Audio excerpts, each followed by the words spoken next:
ہمیں اپنے بچوں کی فکر ہے، ہمیں اپنے ملک کی فکر ہے، اپنی سلامتی کی فکر ہے، حالانکہ ایسا نہیں ہونا چاہیے۔ ہمیں ہمارے لیے سب سے بڑھ کر ہمارے اللہ کا حکم ہے۔ ہماری اولادیں، ہمارے املاک، ہمارے جائیدادیں، جو بھی ہم نے بنایا ہوا ہے، اپنی جان تک ہمیں اللہ کے حکم سے بڑھ کر نہیں ہے، بلکہ اللہ کا حکم ہمیں ان سب سے بڑھ کر ہے۔ اللہ کے ایک حکم، اللہ کے ایک اشارے پہ ہم اپنی جانیں جو ہے نا وہ ہتھیلیوں کے اوپر رکھ کر قربان کریں، اپنی جانوں کا نذرانہ پیش کریں ان لوگوں کے لیے، اور شہید ہو جائے اللہ کے راہ میں۔ اور یہ غزوہ تبوک کا ہے واقعہ ہے جو کہ ہوئی نہیں، اور مسلمان کتنے عرصے تک، کتنے دنوں تک، 20 دن تک شام کے قریب رک کر واپس آ گئے۔ اور اسے جوش اسرا بھی کہا جاتا ہے، کیونکہ اس لمبے سفر میں اس لشکر کو کافی پریشانیوں اور مشکلات کا سامنا کرنا پڑا، یعنی سستی اور کاہلی کے سبب جو لوگ پیچھے رہ گئے اور جن کا مظاہرہ ان لوگوں نے کیا اور ان کی طرف یہ منسوب کر دیا گیا۔ اور یہی بات ہے کہ آج سستی اور کاہلی اگر ہمارے حکمران، ہمارے لیڈر اور ہمارے جرنیل کرتے ہیں تو پستے تو ہم بھی ہیں، ہم بھی اس چیز میں پستے ہیں، کیونکہ ہمارا بھی یہی کام ہے، ہم بھی سستی اور کاہلی سے جو ہے وہ ہم کنار ہوئے ہیں۔ ہمیں بس وہ قصہ یاد ہے قرآن پاک کا کہ سورہ فیل میں اللہ تعالیٰ نے جو ابابیل کا ذکر کیا کہ جو جھنڈ کے جھنڈ ابابیل آئے تھے اور انہوں نے اللہ تعالیٰ کے کعبہ کو بچایا تھا، اور انہوں نے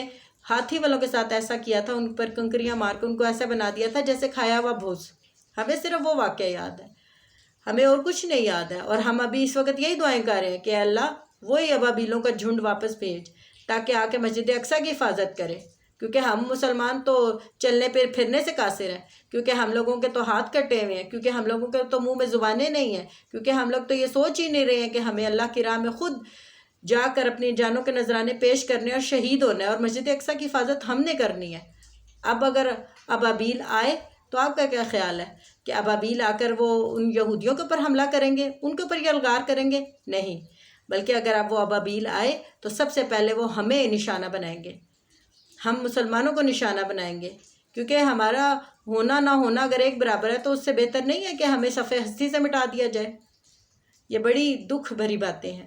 یہ بہت افسوس والی باتیں ہیں۔ میں تو کہتی ہوں افسوس کا لفظ بھی اس کے لیے چھوٹا ہے۔ ہم لوگوں کی زندگی بس یہی ہے کہ ہم لوگ اپنی سلامتی، اپنی خوشی اور اپنا اطمینان اور اپنی خوشحالی دیکھیں؟ نہیں، اگر ہم نے ایک امت مسلمہ ہو کر ان یہودیوں کا مقابلہ نہیں کرنا، اس سے اسرائیل کو صفحہ ہستی سے نہیں مٹانا، اپنی مسجد اقصیٰ کے لیے آواز بلند نہیں کرنا، اور اپنی مسجد اقصیٰ کی حفاظت ہم نے خود اپنی جانیں دے کر،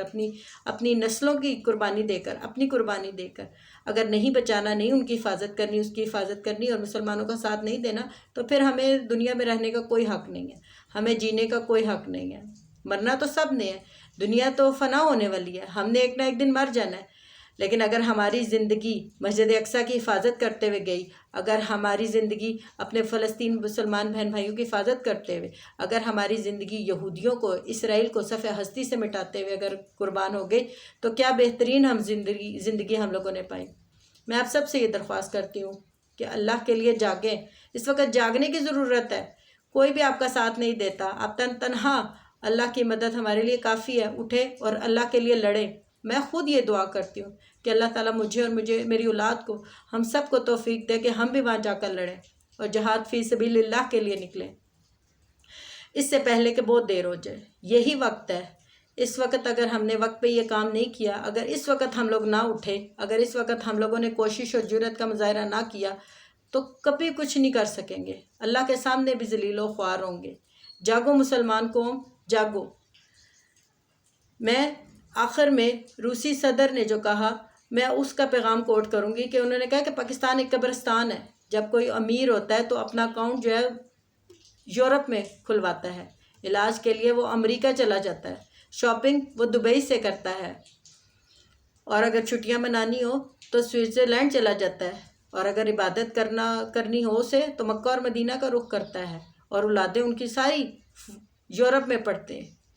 اور جب وہ مرنے والا ہوتا ہے تو اسے اپنا آبائی وطن پاکستان اور اپنا آبائی گاؤں یاد آتا ہے، اور وہ چاہتا ہے کہ میں یہیں پہ آ کر دفن ہوں اور یہیں پہ مجھے مدفون کیا جائے، اس طرح وہ پاکستان میں آ کر دفن ہوتا ہے۔ تو بیسیکلی پاکستان تو ایک قبرستان ہے، تو پاکستان تو کبھی ترقی نہیں کرتا، لیکن اب اگر اس وقت اگر مسجد اقصیٰ کی حفاظت کے لیے ہم اٹھے اور ہم لڑیں، اور اس وقت اگر ہم اپنے فلسطین مسلمان بہن بھائیوں کے لیے اٹھے اور لڑے تو ہم لوگوں نے سب کچھ پا لیا۔ پھر ہمارا ملک پاکستان وہ طاقت بن جائے گا کہ جو کوئی بھی طاقت ہمارے سامنے کھڑے ہو کر مقابلہ نہیں کر سکتی۔ اللہ تعالیٰ ہمیں ہماری اولادوں سمیت ہمارے ملک وطن پیارے وطن پاکستان سمیت مسجد اقصیٰ کی حفاظت اور اپنے فلسطین مسلمان بہن بھائیوں کی حفاظت کرنے کی توفیق دے۔ آمین۔ جزاک اللہ خیر۔